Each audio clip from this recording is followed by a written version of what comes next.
Good job.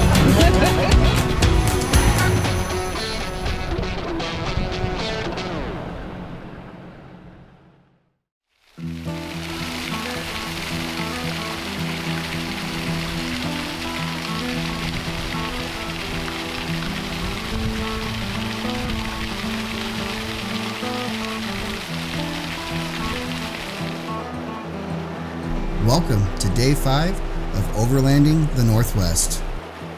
Boy, yesterday's adventure was quite the adventure. We went up and visited Pine Point, and then we dropped down off the mountain on what I thought was still an active trail, but we quickly learned that that trail was no longer being used, and boy oh boy was that quite the challenge getting down off the mountain.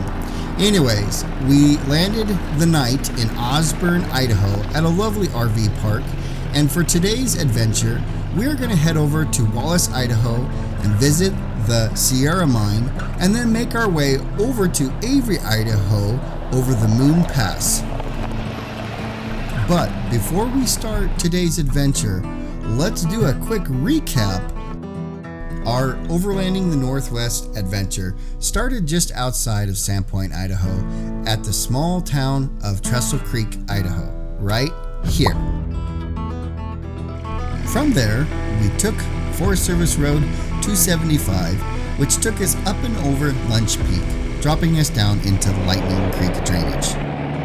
We continued on following the Lightning Creek drainage until we found a lovely camp spot along the Lightning Creek itself.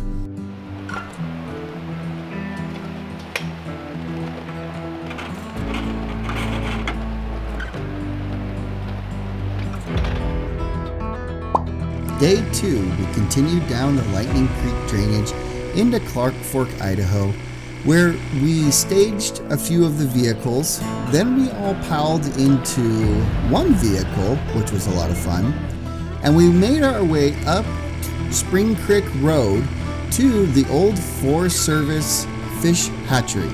And there we put in some inner tubes and had a great day inner tubing Spring Creek all the way back into Lightning Creek and then all the way to Clark Fork.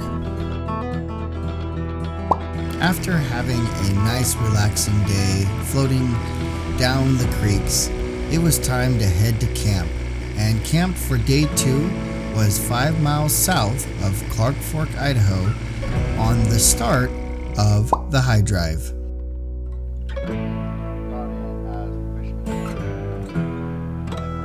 Yeah, he helped set up the fisherman's That was market. supposed to be his deal. Day 3 of Overlanding the Northwest was going to be a big road day for us, which our adventure started just outside of Clark Fork, Idaho, and we took the High Drive, which is going to take us through the Panhandle National Forest along the side of Lake Pend Oreille, where we will be making a stop at the sleepy community of Lakeview. While we were at Lakeview, we decided to take a lunch break and decided to have a nice swim in Lake Pend Oreille. Hi. Got a UFO, look. After having a great time swimming in the lake, it was time for us to head out to our next destination.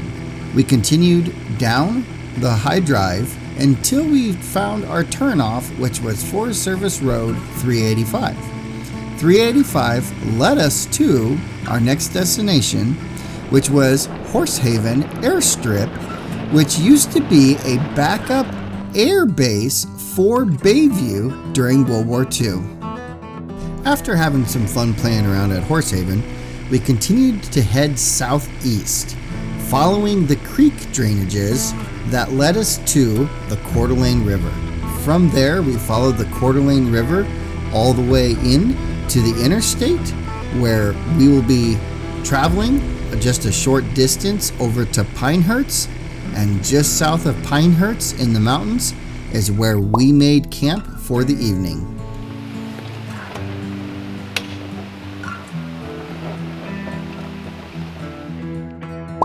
Day 4 of Overlanding the Northwest was going to be a off-road adventure day, and our first stop after leaving camp was visiting the Sydney Mine.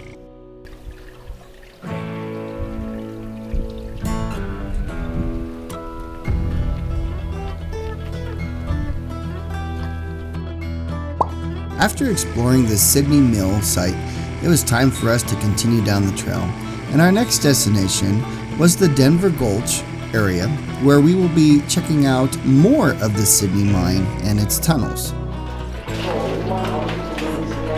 Oh yeah, look at that. Look at it's got a lot of iron in it. After having some fun exploring the Sydney Mine, we decided that we wanted to head up to Pine Point. So we loaded up and headed out on a narrow 2-track trail that was going to take us to an amazing lookout at the top of Pine Point Hill.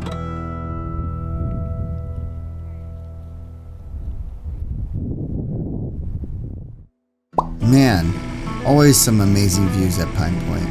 Well, it was getting late in the day, and it was time for us to get off of this mountain and head to Pinehurst, and then continue on to Osborne, Idaho, where we will be setting up camp for the night. Well, this is where we crashed for the night. Phooey! Alright, well, you are now all caught up on everywhere we have traveled overlanding the Northwest. So let's continue on with today's adventure of heading into Wallace and then making our way over Moon Pass. Well, we just left camp, which was absolutely great because we got to take showers last night, good night's sleep. It was actually a really nice little RV campground. And now we are heading to Wallace because this morning we are going to do a mine tour. This tour is an absolute blast. I have been on it many times, and every single time I go on it, I really enjoy it. So we are going to head to Wallace, get a few more supplies. I think we need some ice and some food. Other than that, I think we're doing okay. The Jeeps are holding up. They got a little beat up yesterday on the rocks and the sticks and everything. But as of right now, they're still going and we're doing okay. So we're gonna go get some supplies and go have a blast. To reach the town of Wallace, it was only a short drive along the interstate from Osborne. Wallace, Idaho was founded in 1884 by a gentleman named William R. Wallace, and with the discovery of silver in the local mountains, the town quickly grew with the population of over 500 residents by 1886. This town is full of history and has been rebuilt multiple times due to fires running through the town and even flash floods strong enough to lift a locomotive off of its railroad tracks and send it down the stream. Mining in this town runs deep in its history, and it continued mining here until World War II started, where all mining productions were seized. And now, today, this town is a wonderful tourist attraction and is famous for several things that have taken place here, such as the movie Dante Peak was filmed in this town. We stopped at the local Harvest Foods grocery store, got the supplies that we needed, and now it was time to have some fun with the mine tour. Okay, when you come into Wallace, this is the place you want to go for the mine tour. It's great because they take you on this old trolley, I guess. It's a truck converted into a trolley.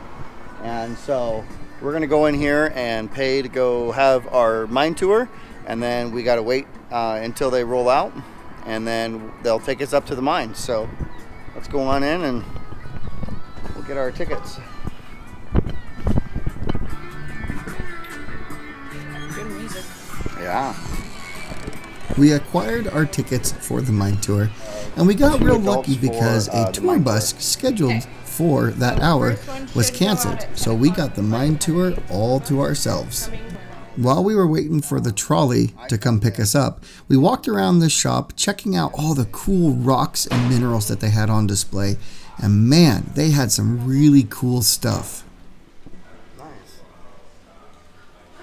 Love all the old mechanical mechanisms and everything. It's so cool.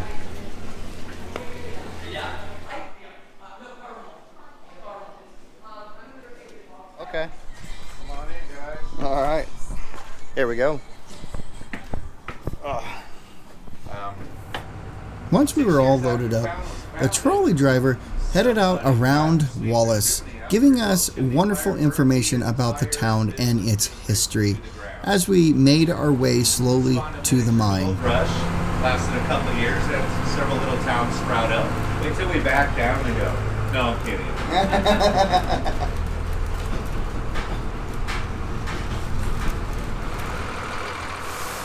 Cool. So we'll get some hard hats, and then we'll be heading underground. This is potty house. Yeah. Let's grab a hat. Okay. Going for a yellow? Oh yeah. Matches what I got on today. Yeah. Let me tell you a little history about this mine. Again, my name is Lee. You guys want to take pictures, feel free to take pictures. Discovered around 1900, the Sierra Silver Mine was thought to be rich enough in silver and lead to warrant mining activity. During the early years, it was mined by hand. Once the technology developed, miners used power tools to dig their way through, which is actually visible once entering the mine.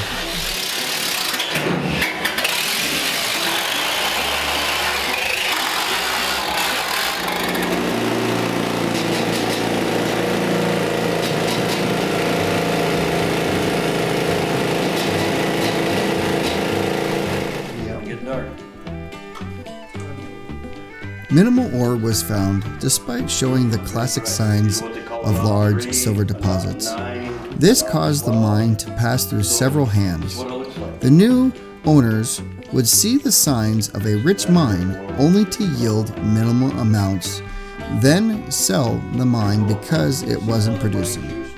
Although the ownership changed a few times, it wasn't consistently mined until 1960s, when an incline shaft was sunk, running several hundred feet of drift.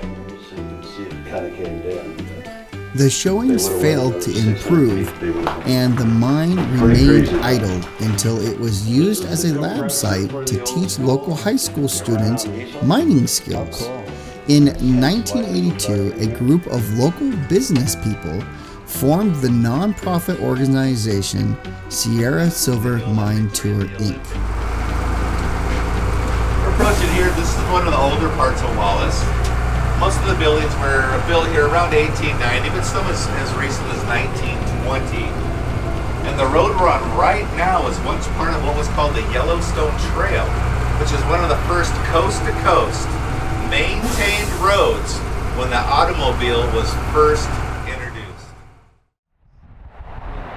If you ever find yourself traveling through or to Wallace, Idaho, I highly recommend taking the Sierra Silver Mine Tour.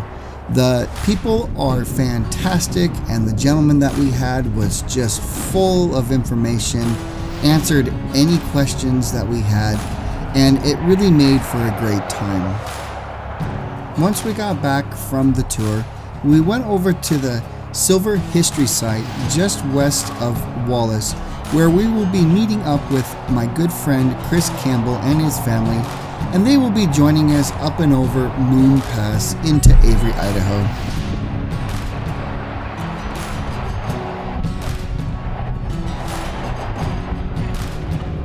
We caught up with the Campbells and started heading south through Wallace to start our next leg of the adventure, Moon Pass. But you'll have to stay tuned for part 2, where we travel the Moon Pass and we arrive in Avery, Idaho, check out some railroad history of the Milwaukee Railroad, and then we continue on to St. Regis, where we will be camping for the night, and then we start our great push across the state of Montana.